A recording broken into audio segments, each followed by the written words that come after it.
Dins el projecte ISPIVAC, REPAC ha estat involucrat en la identificació de les oportunitats normatives per la creació d'un circuit de recuperació de polietilè de baixa densitat segons els requisits establerts a nivell nacional tant per la Llei de Sòls i Residus, la Llei 7 del 2022, com pel Real Decret 1055 de 2022 respecte a envasos i residus d'envàs. A REPAC també hem identificat les obligacions de la figura de recuperador i de reciclador, considerant tots els tràmits legals necessaris perquè Control PAC pugui constituir-se com a recuperador de film, tenint en compte tant la recollida com el transport de residus, i de la figura de reciclador de film, és a dir, actuant com un gestor de residus de film de polietilè de baixa densitat.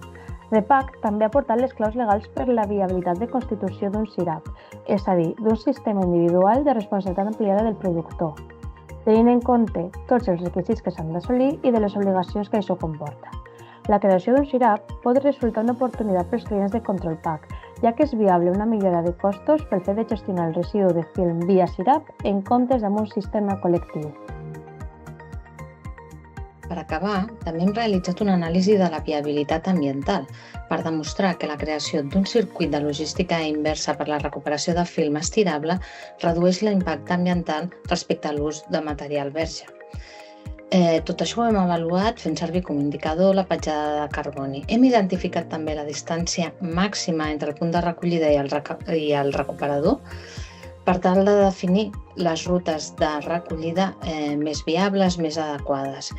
I hem arribat a la conclusió de que el benefici en termes de reducció de petjada de carboni és de 1,44 tones d'equivalents de CO2 per tona recuperada de film utilitzant aquest circuit de recollida inversa.